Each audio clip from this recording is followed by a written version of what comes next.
ہر قسم کی تعریف و توصیف، حمد و ثنا، بڑائی و برتری اللہ وحدہ لا شریک کے لیے لائق و زیبا ہے، جو ساری کائنات کا خالق و مالک، سارے جہان کا رازق و پالنہار اور ساری کائنات کے نظام کو تنہا چلانے والا ہے۔ اللہ رب العالمین کی حمد و ثنا کے بعد اس کے بھیجے ہوئے تمام انبیاء اور رسل پر بے شمار رحمتیں، برکتیں، نوازشیں اور درود و سلام نازل ہوں، خاص طور سے ہمارے اور آپ کے نبی و رسول جناب محمد رسول اللہ صلی اللہ علیہ وسلم پر، آپ کے آل و اصحاب، آپ کے ازواج مطہرات اور قیامت تک صحیح معنوں میں آپ کی اتباع کرنے والے لوگوں پر، آمین۔ محترم سامعین، جیسا کہ آپ حضرات واقف ہیں، یہ ہفتہ واری پروگرام کی 8ویں نشست ہے۔ اس سے پہلے والے پروگرام میں دعا کے آداب اور دعا کی اہمیت و فضیلت پر گفتگو کی گئی تھی۔ آج کا موضوع بھی دعا ہی سے متعلق ہے اور دعا کی بہت اہم شخص سے متعلق ہے۔ آج انشاءاللہ العزیز ان بعض اسباب کا ذکر کیا جائے گا جن کے پائے جانے پر دعائیں خصوصیت کے ساتھ قبول ہوتی ہیں، اور خاص کچھ ایسے اسباب کا بھی ذکر کیا جائے گا جن کی وجہ سے دعا قبول نہیں ہوتی ہے۔ میں بغیر مزید کسی تمہید کے اصل موضوع کو شروع کر دینا چاہتا ہوں۔ دیکھیے، دعا کی قبولیت کے لیے جو آداب پچھلے درس میں بیان کیے گئے تھے ان کا بہت اہم رول اور کردار ہے۔ دیکھیے، اس کے علاوہ دعا کی قبولیت کے لیے اور بھی بہت سے اسباب ہیں جن کی رعایت کرنا دعا کی قبولیت کو بہت ممکن بنا دیتا ہے۔ ان میں سے پہلا سبب یہ ہے کہ دعا کرنے سے پہلے حضرت یونس علیہ السلام کی وہ دعا پڑھی جائے جو انہوں نے مچھلی کے پیٹ میں پڑھی تھی، جس کا ذکر قرآن کریم میں یوں آیا ہوا ہے، لا الہ الا انت سبحانک انی کنت من الظالمین۔ مستدرک حاکم کی روایت ہے، اللہ کے رسول صلی اللہ علیہ وسلم نے ارشاد فرمایا، انہ لم يدع بها مسلم فی شیء قط الا استجاب اللہ له بها۔ حضرت یونس علیہ السلام کی یہ دعا اتنی اہمیت کی حامل ہے کہ آپ صلی اللہ علیہ وسلم فرماتے ہیں، کسی بھی مسلمان نے کبھی بھی کسی بھی چیز کے بارے میں اس دعا کے ذریعہ اللہ رب العالمین سے کوئی چیز نہیں مانگی مگر اللہ رب العالمین نے وہ چیز ضرور عطا فرما دی۔ لہذا دعا کی قبولیت کے اسباب میں سے اہم سبب یہ ہے کہ دعا میں اللہ رب العالمین کی حمد و ثنا، نبی اکرم صلی اللہ علیہ وسلم کو صلاۃ و درود بھیجنے کے بعد آدمی اپنے گناہ کا، اپنی غلطی کا اقرار اور اعتراف کرے، جیسا کہ اس دعا کے اندر کیا گیا ہے، لا الہ الا انت سبحانک انی کنت من الظالمین۔ تیرے علاوہ کوئی معبود حقیقی نہیں ہے، تو تمام قسم کے عیب سے، نقص سے پاک اور بری ہے۔ انی کنت من الظالمین، میں یقیناً ظلم کرنے والے لوگوں میں سے تھا۔ تو اپنے ظلم کا، اپنی غلطی کا اعتراف کر کے دعا کیا جائے، یا یونس علیہ السلام کی دعا جو تھی اس کو دہرایا جائے، ان کلمات کے ذریعے دعا کی جائے، تو دعا کی قبولیت زیادہ ممکن ہو جاتی ہے۔ اسی طرح دعا کی قبولیت کے اسباب میں سے یہ بھی ہے کہ فرائض کی ادائیگی کے ساتھ ساتھ کثرت کے ساتھ نوافل عبادات کا اہتمام کیا جائے، جیسا کہ صحیح بخاری کی روایت ہے، حدیث نمبر 6502۔ اللہ کے رسول صلی اللہ علیہ وسلم فرماتے ہیں، عن ابی ہریرہ رضی اللہ تعالیٰ عنہ قال قال رسول اللہ صلی اللہ علیہ وسلم ان اللہ تعالی قال۔ ابو ہریرہ رضی اللہ تعالیٰ عنہ کہتے ہیں کہ اللہ کے رسول صلی اللہ علیہ وسلم نے ارشاد فرمایا کہ اللہ رب العالمین فرماتا ہے۔ ایسی حدیث کو حدیث قدسی کہا جاتا ہے، جس میں اللہ کے رسول صلی اللہ علیہ وسلم اپنے قول کی نسبت اللہ رب العالمین کی طرف فرمائے۔ تو اللہ رب العالمین فرماتا ہے، من عاد علی ولیا فقد آذنتہ بالحرب۔ جو آدمی میری وجہ سے، میرے کسی ولی سے، صالح اور متقی آدمی سے دشمنی اور عداوت رکھے، فقد آذنتہ بالحرب، تو میں ایسے شخص سے دشمنی کا، جنگ کا اعلان کرتا ہوں۔ جو آدمی میری وجہ سے اس لیے کہ وہ بندہ میرا ولی ہے، میرا صالح متقی بندہ ہے، اس وجہ سے اگر کوئی آدمی میرے کسی صالح اور نیک بندے سے دشمنی رکھتا ہے تو میں ایسے شخص سے جنگ کا اعلان کرتا ہوں۔ وما تقرب الی عبدی بشیء احب الی مما افترضته علیہ، اور بندے نے میرا قرب نہیں حاصل کیا ہے کسی بھی چیز کے ذریعہ جو مجھ کو زیادہ محبوب ہو اس عمل سے جس کو میں نے فرض کیا ہے۔ یعنی اللہ رب العالمین کی نظر میں تمام عبادات میں سب سے زیادہ محبوب اور سب سے زیادہ مقبول اور پسندیدہ وہ عبادتیں ہیں جن کو اللہ رب العالمین نے بندوں پر فرض فرمایا ہے۔ فرائض کی اہمیت نوافل سے درجہ زیادہ ہے۔ اللہ کے رسول اللہ رب العالمین کی نظر میں سب سے زیادہ محبوب فرائض ہے۔ وما يزال عبدي يتقرب الي بالنوافل، اور بندہ میرا قرب حاصل کرتا رہتا ہے نوافل کی ادائیگی کے ذریعہ، نفلی عبادتوں کے ذریعہ میرا قرب حاصل کرتا رہتا ہے، حتی احبہ، یہاں تک کہ میں اس سے محبت کرنے لگتا ہوں۔ بندہ جب فرائض کی ادائیگی کے بعد مستقل نوافل کی ادائیگی کرتا رہتا ہے تو میں اس سے محبت کرنے لگتا ہوں، اس سے نوافل کی اہمیت معلوم ہوتی ہے۔ کتنی محبت کرتا ہوں؟ فَإِذَا أَحْبَبْتُهُ كُنْتُ سَمْعَهُ الَّذِي يَسْمَعُ بِهِ، جب میں اس سے محبت کرنے لگتا ہوں تو میں اس کے کان بن جاتا ہوں جس کے ذریعے وہ سنتا ہے، وَبَصَرَهُ الَّذِي يُبْصِرُ بِهِ، اور میں اس کی نگاہ بن جاتا ہوں جس کے ذریعے وہ دیکھتا ہے، وَيَدَهُ الَّتِي يَبْطِشُ بِهَا، اور میں اس کے ہاتھ بن جاتا ہوں جس کے ذریعے وہ پکڑتا ہے، وَرِجْلَهُ الَّتِي يَمْشِي بِهَا، اور میں اس کے پیر بن جاتا ہوں جس کے ذریعے وہ چلتا ہے۔ یعنی وہ اب میرے احکام کے ذریعہ میرے فرمودات کے مطابق اپنے اعضاء کو استعمال کرتا ہے، میں اس کے اعضاء کی حفاظت کرتا ہوں، اس کو گناہ اور جرم کی طرف جانے نہیں دیتا ہوں۔ وَإِن سَأَلَنِي لَأُعْطِيَنَّهُ، اور ایسا بندہ جو نوافل کے ذریعے مجھ سے قریب ہو جاتا ہے، جس سے میں نوافل کی ادائیگی کے جس سے محبت کرنے لگتا ہوں، وَإِن سَأَلَنِي، اگر ایسا شخص مجھ سے سوال کرتا ہے، دعا کرتا ہے، کچھ مانگتا ہے، لَأُعْطِيَنَّهُ، تو میں ضرور بضرور اس کو وہ چیز عطا کر دیتا ہوں، اس کی دعا ضرور قبول کر لیتا ہوں۔ وَلَئِنِ اسْتَعَاذَنِي لَأُعِيذَنَّهُ، اور اگر مجھ سے پناہ طلب کرتا ہے تو میں اس سے ضرور پناہ دے دیتا ہوں۔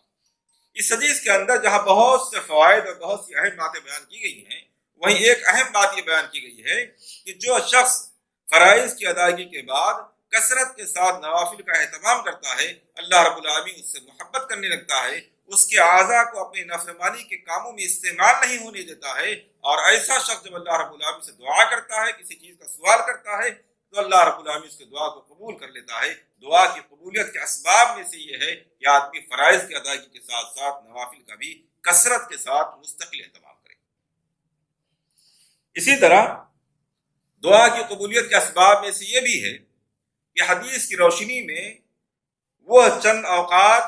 جنہیں دعا کی قبولیت کے لیے اہم قرار دیا گیا ہے، ان میں خصوصیت کے ساتھ دعاؤں کا اہتمام کیا جائے۔ یہ تو اللہ رب العالمین نے عام حالت میں اور تمام اوقات میں دعا کی قبولیت کا وعدہ فرمایا ہے، لیکن بعض اوقات ایسے ہیں جن کو اللہ رب العالمین نے دوسرے اوقات کے مقابلے میں افضل قرار دیا ہے، اور ان خاص اوقات میں دعا کی قبولیت کا وعدہ فرمایا ہے۔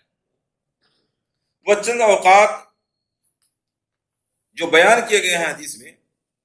ان میں سے پہلا ہے سجدے کی حالت میں دعا کرنا۔ دعا کی قبولیت کے اوقات میں سے پہلا وقت ہے سجدے کی حالت۔ فرائض میں، نوافل میں، سنن میں جب بھی آدمی کو موقع ملے، سجدے کی تسبیحات سے فارغ ہونے کے بعد کثرت کے ساتھ اللہ رب العالمین سے سجدے کی حالت میں دعا کرے، کیونکہ سجدے کی حالت میں اللہ رب العالمین سے بندہ سب سے زیادہ قریب ہوتا ہے، جیسا کہ صحیح مسلم کی روایت ہے، حدیث نمبر 482۔ اللہ کے رسول صلی اللہ علیہ وسلم فرماتے ہیں، اقرب ما یکون العبد من ربہ وهو ساجد فاکثر الدعاء، بندہ اپنے رب سے سب سے زیادہ جس حالت میں قریب ہوتا ہے وہ سجدے کی حالت ہوتی ہے۔ سجدے کی حالت میں بندہ اللہ رب العالمین سے سب سے زیادہ قریب ہوتا ہے، اس لیے اللہ کے رسول صلی اللہ علیہ وسلم فرماتے ہیں فاکثر الدعاء، لہذا سجدے کی حالت میں کثرت کے ساتھ زیادہ سے زیادہ دعا کرنے کا اہتمام کرو۔ صحیح مسلم کی دوسری روایت ہے، حدیث نمبر 479، اللہ کے رسول صلی اللہ علیہ وسلم فرماتے ہیں، الا وانی نہیت ان اقرأ القرآن راکعا او ساجدا، الا وانی نہیت، یاد رہے، آگاہ رہیے کہ مجھے رکوع اور سجدے کی حالت میں قرآن کریم کی تلاوت سے منع کر دیا گیا ہے۔ فَأَمَّا الرُّكُوعُ فَعَظِّمُوا فِيهِ الرَّبَّ عَزَّ وَجَلَّ، رکوع کی حالت میں اپنے رب کی عظمت بیان کرو، سبحان ربی العظیم کے ذریعہ اپنے رب کی عظمت بیان کرو۔ وَأَمَّا السُّجُودُ فَاجْتَهِدُوا فِي الدُّعَاءِ فَقَمِنٌ أَن يُسْتَجَابَ لَكُمْ، اور سجدے کی حالت میں دعا کرنے میں خوب محنت و مشقت کرو، یعنی کثرت کے ساتھ دعا کرنے کا اہتمام کرو، کیونکہ زیادہ مناسب یہ ہے، زیادہ لائق یہ ہے کہ اس حالت میں دعا قبول کر لی جائے گی۔ تو سجدے کی حالت میں کثرت کے ساتھ دعا کا اہتمام کرنا چاہیے، کیونکہ بندہ سجدے کی حالت میں اللہ رب العالمین سے سب سے زیادہ قریب ہوتا ہے، اور یہ سجدے کی حالت دعا کی قبولیت کا بہت ہی اہم ترین وقت ہوتا ہے۔ اسی طرح دعا کی قبولیت کے اوقات میں سے اہم وقت اذان اور اقامت کے درمیان کا وقت ہے۔ اذان ہو جائے اور جماعت کھڑی ہو، اقامت شروع ہو، اس سے پہلے کا جو درمیانی وقت ہوتا ہے، جو ہمارے یہاں عموماً 15 منٹ کا یا 10 منٹ کا کیا جاتا ہے، یہ درمیان کا جو وقت ہوتا ہے، یہ دعا کی قبولیت کا اہم وقت ہوتا ہے۔ اللہ کے رسول صلی اللہ علیہ وسلم نے فرمایا، عن انس رضی اللہ تعالیٰ عنہ قال قال رسول اللہ صلی اللہ علیہ وسلم لا يرد الدعاء بین الاذان والاقامہ، ابو داؤد کی روایت ہے، حدیث نمبر 521، آپ صلی اللہ علیہ وسلم فرماتے ہیں اذان اور اقامت کے درمیان کی گئی دعا رد نہیں کی جاتی ہے۔ لہذا اذان اور اقامت کے درمیان سنن سے فارغ ہونے کے بعد میں، سنتوں سے فارغ ہونے کے بعد میں دعا کا اہتمام کرنا چاہیے۔ اس خاص وقت کو ضائع نہیں ہونا دینا چاہیے، کیونکہ اللہ کے رسول صلی اللہ علیہ وسلم نے فرمایا کہ اس وقت میں دعا رد نہیں کی جاتی ہے۔ اسی طرح دعا کی قبولیت کے اوقات میں سے ایک وقت ہے رات کا آخری تہائی حصہ۔ رات کے آخری تہائی حصے کے سلسلے میں صحیح بخاری کی روایت ہے، حدیث نمبر 1145، عن ابی ہریرہ رضی اللہ تعالیٰ عنہ قال قال رسول اللہ صلی اللہ علیہ وسلم، ابو ہریرہ رضی اللہ تعالیٰ عنہ کہتے ہیں کہ اللہ کے رسول صلی اللہ علیہ وسلم نے ارشاد فرمایا، ينزل ربنا تبارک وتعالی كل ليلة الى السماء الدنيا حين يبقى ثلث الليل الآخر، ہر رات اللہ رب العالمین آسمان دنیا پر نزول فرماتا ہے۔ کس طرح نزول فرماتا ہے؟ اللہ عالم بالصواب، یہ کیفیت بیان نہیں کی گئی ہے، نہ کیفیت کا سوال کیا جا سکتا ہے، لیکن صحیح حدیث میں بخاری کی روایت ہے، اللہ کے رسول صلی اللہ علیہ وسلم فرماتے ہیں کہ اللہ رب العالمین روزانہ ہر رات آسمان دنیا پر، یعنی آسمان جو ہم کو نظر آ رہا ہے، اس آسمان پر اللہ رب العالمین نزول فرماتا ہے۔ کب؟ حین یبقى الثلث اللیل الآخر، جبکہ رات کا آخری تہائی حصہ باقی بچتا ہے، یعنی رات کو 3 حصوں میں تقسیم کر دیا جائے تو رات کا جو آخری تہائی حصہ بچتا ہے، اس آخری تہائی حصے میں اللہ رب العالمین آسمان دنیا پر نزول فرماتا ہے۔ یقول من یدعونی فاستجیب لہ، اور آسمان دنیا پر نازل ہونے کے بعد میں وہ کہتا ہے کون سا ایسا شخص ہے جو مجھ سے دعا کرے تو میں اس کی دعا کو قبول فرما لوں۔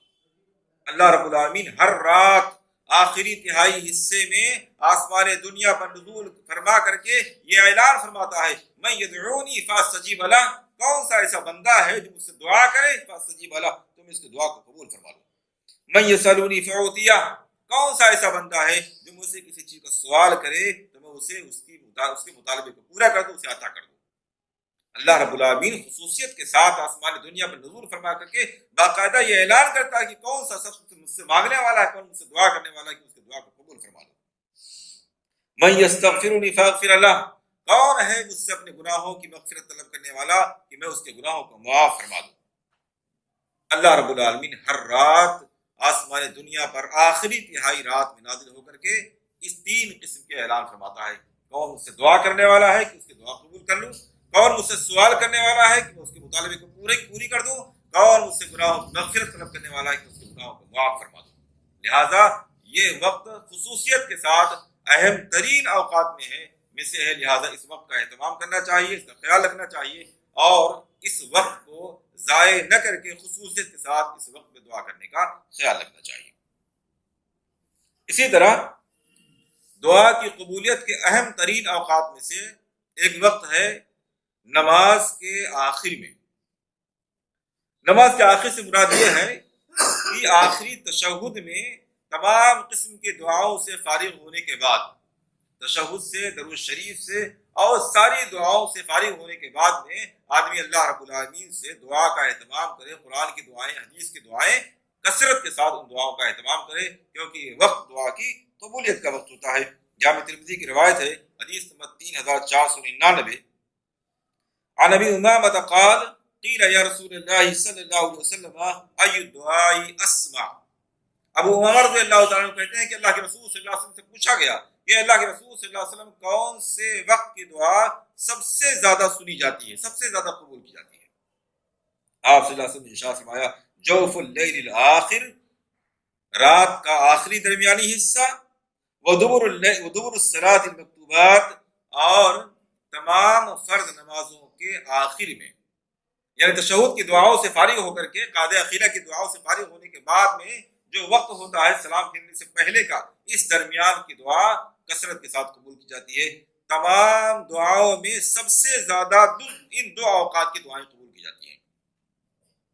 رات کے آخری تہائی وقت کی دعا اور تمام فرض نمازوں کے آخر کی دعا۔ اسی طرح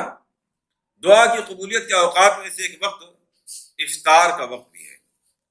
روزہ دار خواہ وہ نفلی روزہ رکھے ہوئے ہو یا فرض روزہ، افطار سے کچھ دیر پہلے کا وقت دعا کی قبولیت کا وقت ہوتا ہے، جسے غلط فہمی کی بنیاد پر یا غفلت کی بنیاد پر اکثر ہم لوگ ضائع کر دیا کرتے ہیں۔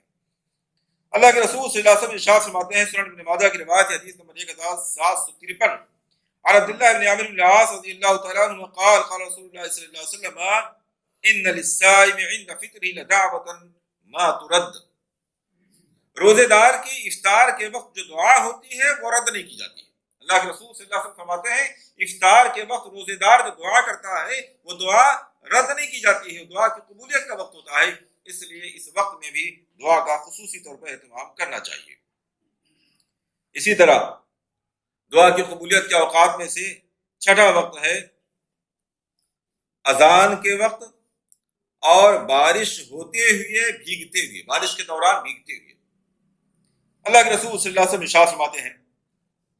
صحیح جامع الصغیر کی روایت ہے، حدیث نمبر 3078، آپ نے فرمایا سنتانی لا تردان،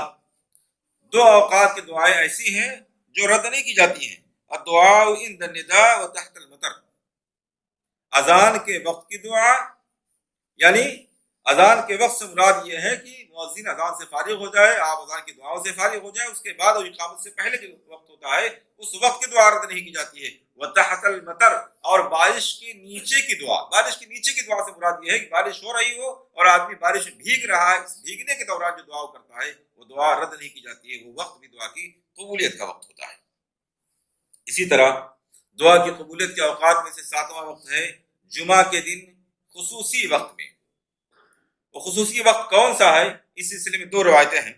اللہ کے رسول صلی اللہ علیہ وسلم ارشاد فرماتے ہیں، صحیح بخاری کی روایت ہے، حدیث نمبر 935،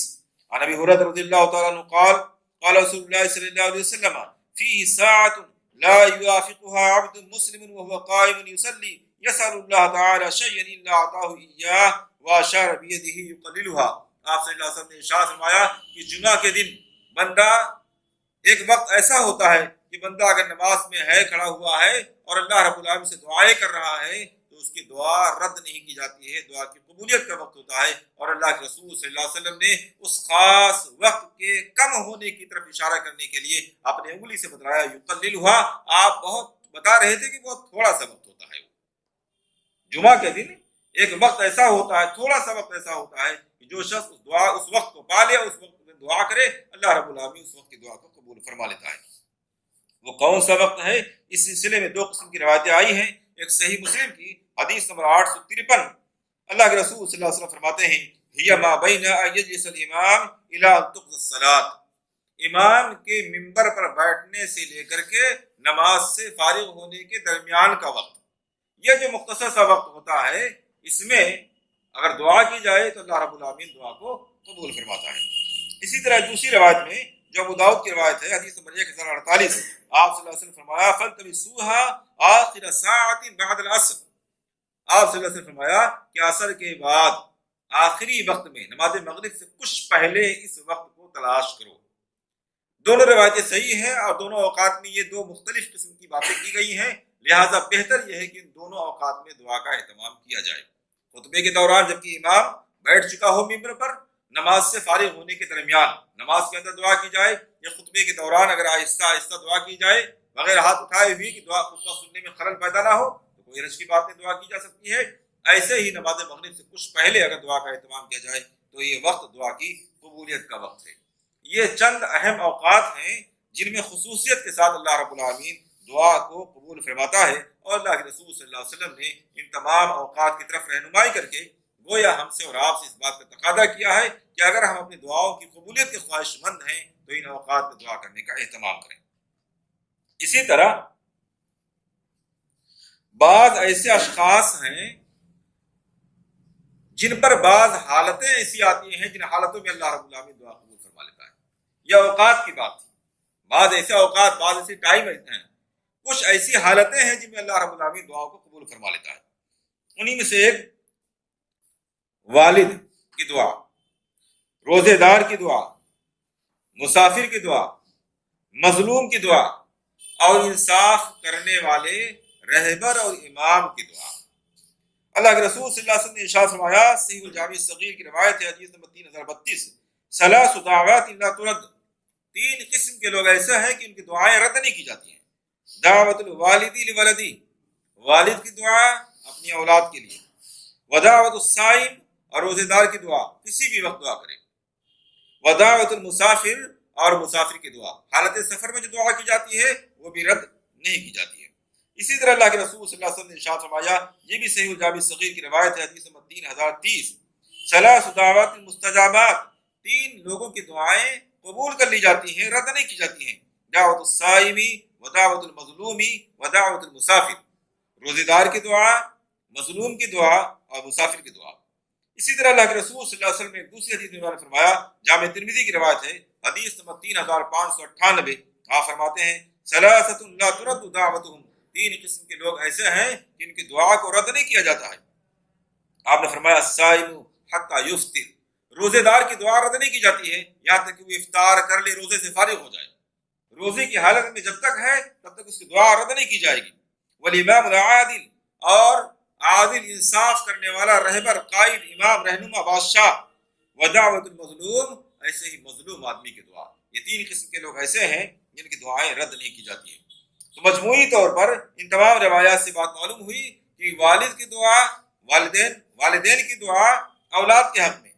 ایسے روزے دار کی دعا روزے دار کی حالت میں، مسافر کی دعا سفر کی حالت میں، مظلوم کی دعا اور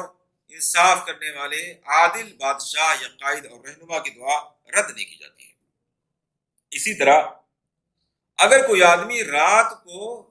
وضو کر کے پاکی کی حالت میں سوئے اور جب آنکھ کھولے تو اللہ رب العالمین سے دعا کرے تو وقت ایسا ہوتا ہے کہ اس میں دعا رد نہیں کی جاتی ہے۔ ایک تو یہ کہ آخری تہائی وقت میں اٹھ کے دعا کر رہا ہے، یہ دوسری چیز ہو گئی۔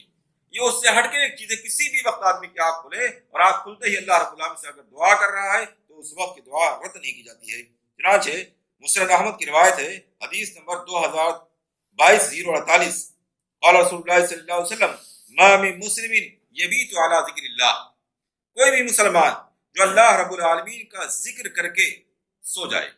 یعنی سونے کے وقت کی جو دعائیں ہیں، جو اذکار ہیں، ان کا اہتمام کر کے اگر آدمی سوئے، طاہراً، باقی کی حالت میں وضو کر کے سوئے،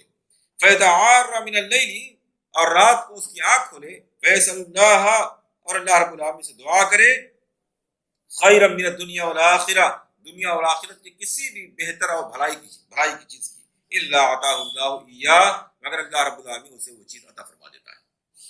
تو اس لیے رات کو وضو کر کے رات کے اذکار کا اہتمام کر کے سونا چاہیے، اور رات کو آنکھ جب بھی کھلے تو چاہے دعا کا کوئی ایک جملہ ہی صحیح مگر اس وقت دعا کا اہتمام کرنا چاہیے، کیونکہ وہ وقت دعا کی قبولیت کا وقت ہوتا ہے، اس لیے اسے ضائع نہیں ہونے دینا چاہیے۔ اسی طرح اللہ رب العالمین کے راستے میں غزوہ اور جہاد کرنے والا، اسی طرح حاجی، حج کی حالت میں عمرہ کرنے والا شخص، یہ تین قسم کے لوگ ایسے ہیں کہ ان حالتوں کی دعائیں رد نہیں کی جاتی ہیں۔ چنانچہ سنن ابن ماجہ کی روایت ہے، حدیث نمبر 2893، عن عبداللہ ابن عمر رضی اللہ تعالیٰ عنہ قال قال رسول اللہ صلی اللہ علیہ وسلم، الغازی فی سبیل اللہ والحاج والمعتمر وفد اللہ، اللہ رب العالمین کے راستے میں غزوہ کرنے والا شخص، حج کرنے والا آدمی اور عمرہ کرنے والا آدمی وفد اللہ رب العالمین کا مہمان ہوتا ہے۔ دعاہم فاجابوا، اللہ رب العالمین نے اسے دعوت دی، اس کو پکارا تو ان لوگوں نے اللہ رب العالمین کی دعوت پر لبیک کہا۔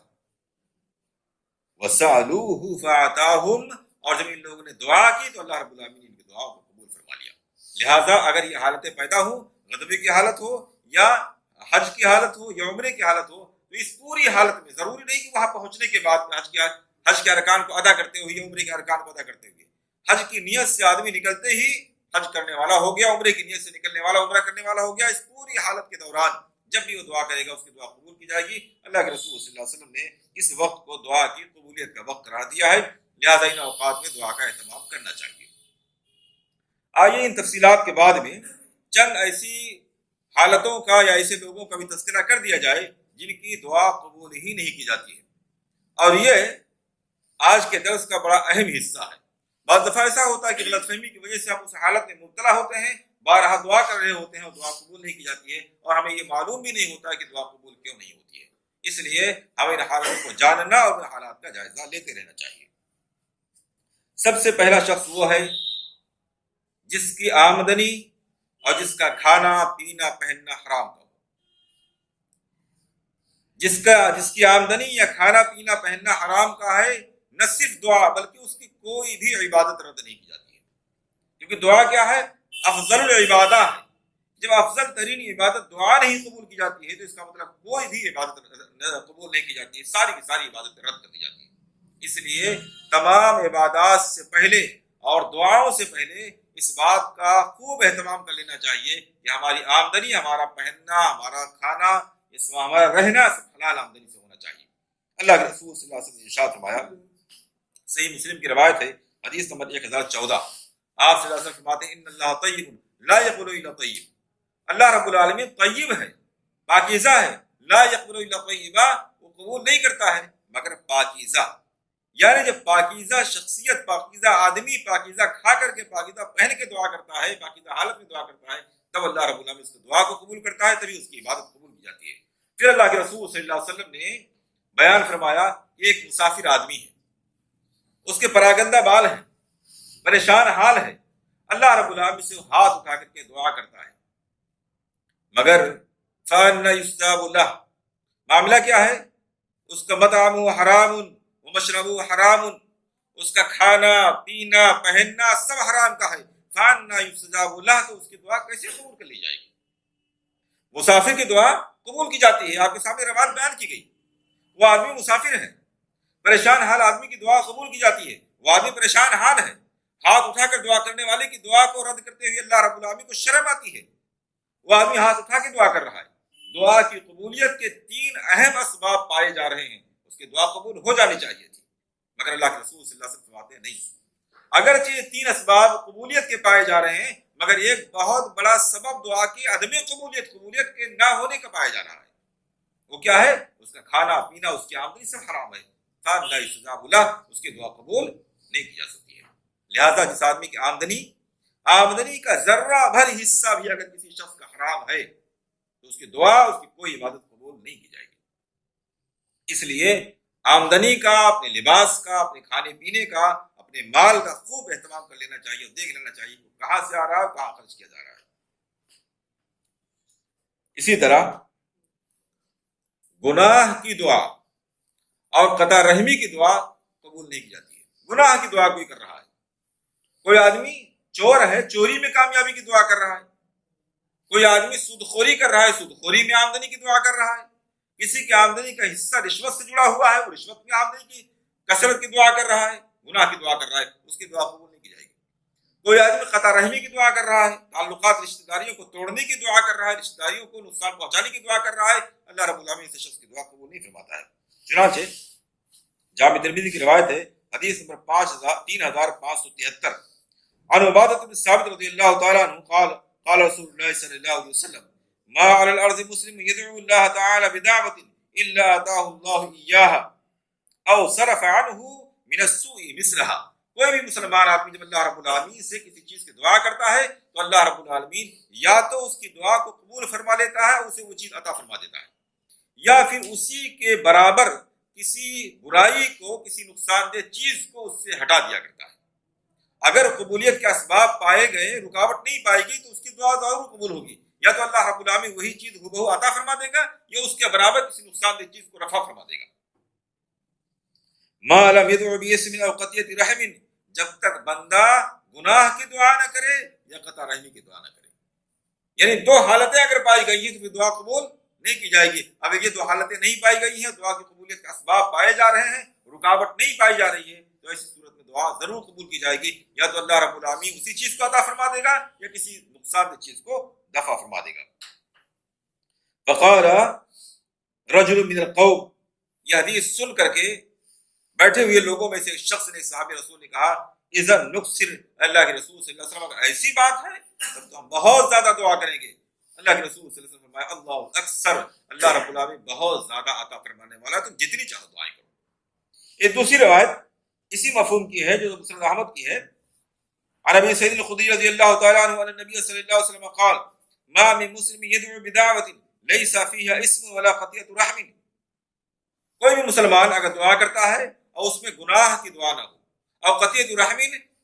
یا قطع رحمی کی دعا نہ ہو، صلہ رحمی کی دعا ہو، رشتہ داریوں کو کاٹنے کی دعا نہ ہو، الا عطاہ اللہ بها احدى ثلاث، مگر اللہ رب العالمین اس دعا کرنے والے شخص کو تین چیزوں میں سے ایک چیز ضرور عطا کر دیتا ہے۔ جب بھی کوئی آدمی دعا کرتا ہے، دعا کی قبولیت کے اسباب پائے جا رہے ہیں، رکاوٹ کے اسباب نہیں پائے جا رہے ہیں، تو ایسی صورت میں اس بندے کو اللہ رب العالمین تین چیزوں میں سے ایک چیز ضرور عطا فرما دیتا ہے۔ اما تعجل له دعوته، یا تو اس کی دعا قبول کرنے میں جلدی کر لی جاتی ہے، یعنی وہ جس چیز کی دعا کر رہا ہے اللہ رب العالمین دنیا کے اندر ہی وہ چیز اس کو عطا فرما دیتا ہے، پہلی شکل ہوتی ہے دعا کی۔ واما يدخرها الله ان يدخرها له في الاخره، یا تو اللہ رب العالمین اس کی دعا کو ذخیرہ بنا کر کے آخرت کے لیے رکھ لیتا ہے، دنیا میں اس کا بدلہ نہیں دیتا، دنیا میں بظاہر اس کو قبول نہیں کرتا ہے، لیکن اس کی اس دعا کے بدلے میں آخرت میں جزا رکھ دیتا ہے۔ ایک دوسری بات کے اندر آتا ہے کہ قیامت کے دن بندے کے نامہ اعمال سے پھیلائے جائیں گے اور اس کے سامنے بہت سی نیکیاں رکھی جائیں گی، تو آدمی کہے گا یہ نیکیاں تو ہم نے کی ہی نہیں ہے، تو اللہ رب العالمین فرمائے گا یہ وہ دعائیں ہیں تمہاری جو دنیا میں قبول نہیں کی گئی تھی۔ انسان تمنا کرے گا کاش کہ دنیا میں میری کوئی دعا قبول ہی نہ کی گئی ہوتی۔ تو دعا کی قبولیت کی یہ دوسری شکل ہوتی ہے کہ اللہ رب العالمین اس دعا کو اجر کی شکل میں آخرت کے لیے ذخیرہ بنا کر کے رکھ دیتا ہے۔ وَإِمَّا يَصْرِفَ عَنْهُ مِنَ السُّوءِ مِثْلَهَا، یا تو اس دعا کے برابر اللہ رب العالمین کسی بھی نقصان دہ، کسی بھی برائی کو دفع فرما دیتا ہے، اسے قریب نہیں آنے دیتا ہے۔ یہ تین شکلیں ہوتی ہیں۔ قالوا اذا نکثر، لوگوں نے کہا تو بہت زیادہ دعائیں کریں گے، اللہ کے رسول صلی اللہ علیہ وسلم اللہ اکثر، اللہ رب العالمین بہت زیادہ قبول فرمانے والا ہے، لہذا کثرت کے ساتھ دعا کا اہتمام کرنا چاہیے، گناہوں سے بچنا چاہیے، گناہ کی دعا سے بچنا چاہیے، قطع رحمی کی دعا سے بچنا چاہیے، اور یقین رکھنا چاہیے کہ اگر دعا کی قبولیت کے اسباب پائے جا رہے ہیں تو اللہ رب العالمین دعا کو ضرور قبول فرماتا ہے، دعا کی قبولیت کی ان تین شکلوں کے ساتھ، یا تو اللہ رب العالمین بہو وہی چیز دنیا میں عطا کر دیتا ہے، یا اس کو ذخیرہ بنا دیتا ہے، یا پھر کسی برائی کو اللہ رب العالمین دفع فرما دیتا ہے۔ ایسے ہی وہ دعا بھی قبول نہیں کی جاتی ہے جس میں نبی اکرم صلی اللہ علیہ وسلم پر درود نہ بھیجا گیا۔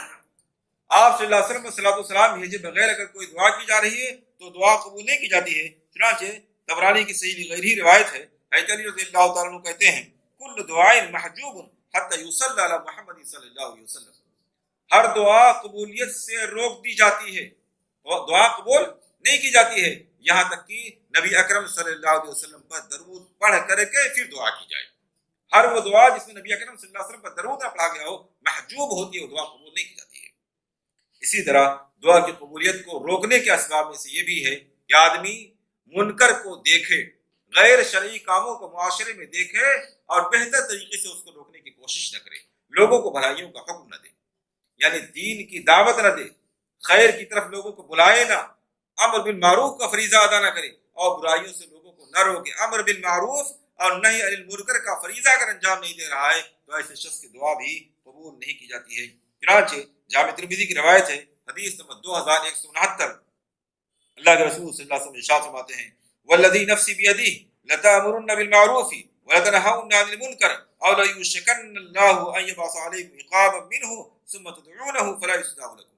تم لوگ ضرور بضرور بھلائیوں کا، دین کے کاموں کا، خیر کا لوگوں کو حکم دیتے رہو، لوگوں کو دعوت دیتے رہو، منکر سے، غیر شرعی کاموں سے، گناہ کی باتوں سے لوگوں کو روکتے رہو،